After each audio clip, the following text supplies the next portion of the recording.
Welcome to Inside Games, the only gaming news show brave enough to say that Battlefield 2042 is actually kind of fun sometimes. Bruce, come on, this is YouTube. I think you misspoke a little bit. I think what you mean to say is that it's unplayable trash and that EA has embarrassed themselves yet again and they should be ashamed. You got me there. It is unplayable garbage that I've had a lot of fun playing. Yeah, actually, I've had a lot of fun too. All right, so it's a fun game, but, well, for me, it's a fun game, but there's no denying it's been a really rough launch, and that's kind of saying something for games that usually have really rough launches, although I don't know, the texture of this one feels a little weird, feels a little different. It feels like it's the same amount of bullshit, but people are getting like way hotter for some reason, so, you know, there's something going on. It's weird because, I mean, remember Giraffe Man? That was a big deal, but everybody loved that guy, right? We were all kind of laughed at him and it was hilarious. This time around, we don't really have any glitch mascots, not yet, unless you count the stacks of unrevived corpses stacked up next to a wall just because their heads were leaning on it. I don't know if you can get me, but I'm trying. Yeah, it's a glitch. People have discovered, I guess, that if your head is stuck in a item, you cannot be revived. Or maybe like a hovercraft going straight up a wall. That can be the mascot for Battlefield 2042. Speaking of stacks of corpses and hovercrafts going up walls, why don't we see how the game's doing on Metacritic, Lawrence? Ooh, not great. Not great, Bruce. Currently sitting at a Metacritic user score of 2.3. It's real bad. And a mostly negative review status on Steam. Folks are so unhappy, and this is kind of a big deal, Battlefield 2042 officially broke into the 10 worst ranked games on Steam, just edging out Sacred 3. Oh, of course, Sacred 3, the game we've all played. What's weird, well, I mean, it's really not that weird at all, is that the game reviewed somewhat okay. Of course it did. It has an aggregate Metacritic score of 73 on PC, at least. Consoles scored worse, which is pretty common now. Yeah, so it's just weird, but also what's the deal here? What explains all this? Why are people so mad?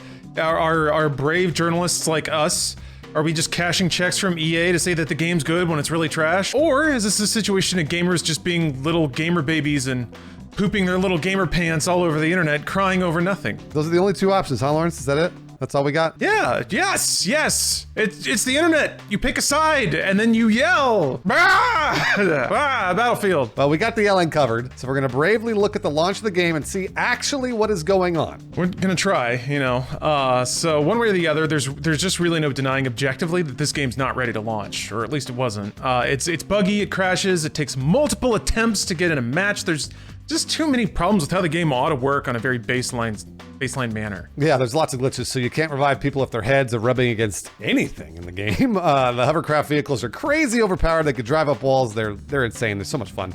And guns have just like really wacky bullet spread that you just can't hit anything unless you're using the PP-29 SMG, the gun that I discovered like immediately, which is more accurate than every single other rifle. The glitches go on and on and on. There's a list. There's a very long list. Yeah, there is. But then again, that's kind of also how the launch week goes for any Battlefield. Doesn't make it okay, but also that's what makes everyone's super anger at this Battlefield a little more curious. Yeah, so beyond that, there's a mix of objective and subjective complaints from fans of the series. As far as objective complaints go, Reddit user JellySwim compiled a neat and orderly list of every feature, option, or piece of content that has been included in previous Battlefield games but is conspicuously absent in 2042. Detailing how 2042 has fewer customization options, guns, gameplay features, and just about everything else compared to 2018's Battlefield 5. Looking at that list alone, makes a lot of sense why a lot of people might be annoyed at the game,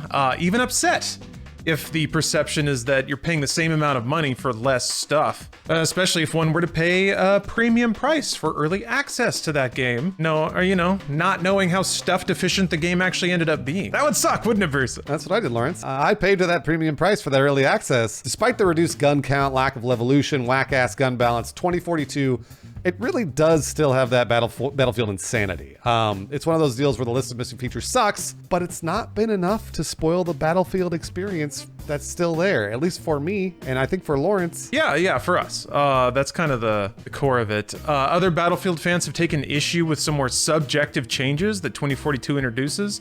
And that's kind of even if you can get over all the bugs and the stuff that doesn't work and the crashes. For starters, the tone of the whole game is just kind of weird. All the operators act like they're in a big, stupid Call of Duty Bing Bong Wahoo explosion action game, while the setting, maps, and music are all really serious and like grimdark and kind of like an apocalyptic future. Yeah, it's got this like kind of down-tempo Aphex Twin level. Your whole universe is being deconstructed in front of you, and then your dude like fist pumps and shouts. That's it. I'm ready for round 2. It doesn't, in that degree, kind of almost feel like it were two different visions for the game, and this is how it's expressing itself. Who knows? So that disconnect has led to some widespread meme dunking on the operators themselves.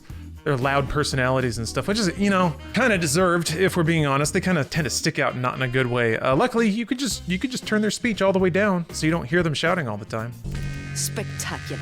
Beyond overly chatty in-game characters, other players feel that by ditching the class system that every other Battlefield has had, and allowing people to call in vehicles anywhere on the map has caused 2042 to deviate too far from what they enjoyed about Battlefield in the first place. So yeah, you add it all up and you have an unfinished game that launched with comparatively less content than the last one in the series, and the game itself is moving away from staple franchise game mechanics. That's kind of why people are upset at this one. Day one patch did not help. Very much at least, as the issues it addressed, aside from general server stability, did not include the game's biggest problems. Those fixes will be in a patch landing on Thursday, November 25th. Update number 2, they're calling it, and then this should fix player revives. That's a big problem. Getting stuck in a downed state where you can't revive or anything. It's going to rebalance the hovercraft and the Nightbird helicopter, and it'll fix the weird-ass bullet spread that makes it impossible to hit anything unless you're using 2 guns. That's a pretty good list, you know, apart from crashes and stuff like that. They said there's also a pretty major power cycle fix that's going in for Series X, so sucks that's there in the first place, but maybe it'll be fixed now. Beyond that, DICE promises update number 3 in early December with an absolute just fuckload of fixes and quality of life improvements, and they say that even this is just a snapshot of what will actually be included. So we'll see if they could get this game fully fixed and people happy with it. You know, it's busted right now. DICE is on the case, and they have a good track record of patching games into much better states months after launch. Yeah, yet again, this sounds like another Battlefield launch in every possible way. I don't know why people thought it was going to be different. Yeah, and even then, it's still a lot of just like, yeah, it's this way every time, so why are people so hot right now? May just be where the internet is. One interesting thing is, one thing that might make it different, actually, is that it may have sold way better. Wow, I didn't know that. So we have no official data on sales performance just yet, aside from DICE mentioning that there are, quote, almost twice as many players at this point as our last release in their update posted on November 23rd. Battlefield 5 was notoriously, like, empty. People got into that game within the first couple weeks and no one was playing. In that case, that metric's a little hard to compare, but it seems good. You know, double the players over your last game. Just for comparison, VG Charts estimated that Battlefield 5 sold 1.4 million units in its first week, which we're still in the first week technically for 2042, but that would imply 2.8 million people have at least tried the game. Though that number could be fluffed through Game Pass and EA Play Pro. They both have a 10-hour trial. That technically would be counted by how they phrased that statement, but who knows how many people actually paid for it at this point. Brief aside about Battlefield 5, that game would go on to sell 7.3 million units by February 2019, which was actually 1 million fewer units than EA expected to sell. At the time, this is in 2019 at the time, EA's Andrew Wilson commented that the November, quote, release date meant that the game launched deeper into a competitive holiday window where heavy price discounting was a big factor. Good thing they didn't launch Battlefield November then. Yeah, they just did it again. I don't know. Well, other indicators show it went better this time around. I guess, sort of. Battlefield 2042 launched into the top 10 most played games on Steam with over 100,000 simultaneous active players. Even now, it's currently still in the top 10 with 58,000 players. For comparison, at the time of writing, the free-to-play Halo Infinite is sitting at 160,000. Battlefield's next closest competitor, the recently launched Call of Duty Vanguard, isn't sold on Steam, so we don't have Steam active players for it. Unfortunately, early indicators also show that players are dropping the game pretty quickly. On launch day, Battlefield 2042 hit a max concurrent player count of 105,000 on Steam just 4 days later, and the max concurrent player count dropped 44% to 58,000. Losing a little under half your players in 4 days seems really not good. Seems very bad. Then again, you know, we're comparing a launch weekend to the next Tuesday. So it's the weekend to a weekday.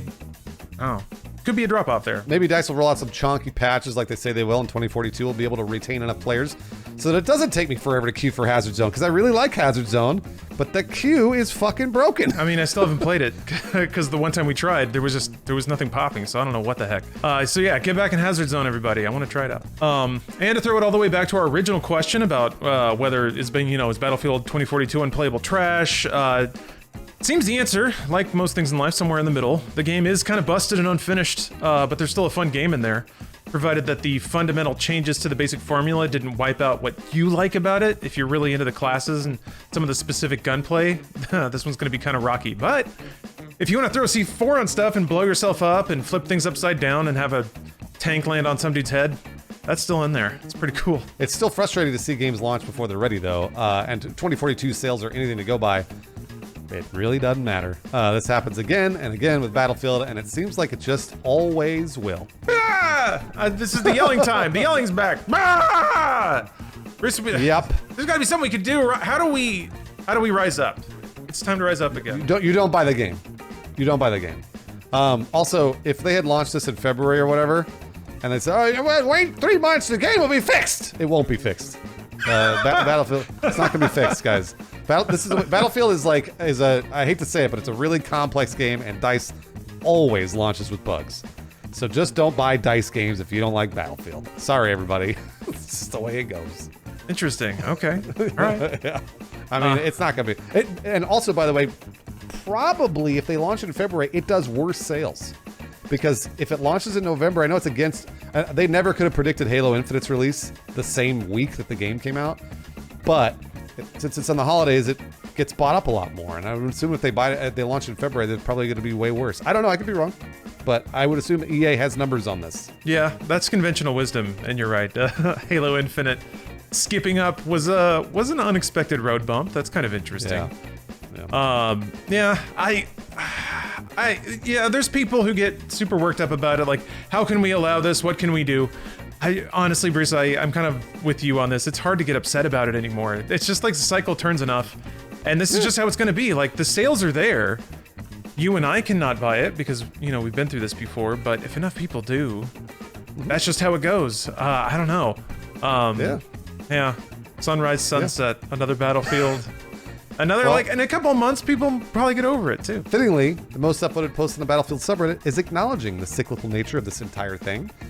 People pre-order, it launches broken, everyone gets mad, and the cycle continues anew. So now we just get to wait and see if DICE will keep to their announced schedule and if the fixes will make enough people happy to keep playing.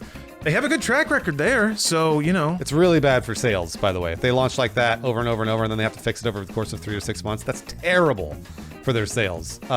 They need to get better at launching, is what it boils down to. Yeah. Battlefield 5 was pretty dead. Then they had free weekends. Once the game was fixed, brought in a surge of people, so maybe we'll see the same thing here. We'll have a Battlefield 2042 free weekend sometime in 2022, and maybe that'll draw people to the game finally. I already know the answer to this question, but I'm gonna ask you anyways. How do you guys feel about it? Because everybody likes to yell about how much they hate everything. So you tell me how bad Battlefield. You tell me how many hours you played and how bad it is. I love the dudes on Steam play 85 hours of it and they're like, this is terrible. It's like, how'd you play 85 hours of this game and say it's bad? Stop after 5, dude. Like, what? You have to be sure. The internet loves to unite against things that they think everybody hates. They really love doing that. It's like when aliens are going to attack Earth. We're all going to unite against those aliens, and we'll realize that we're all one people. Spectacular.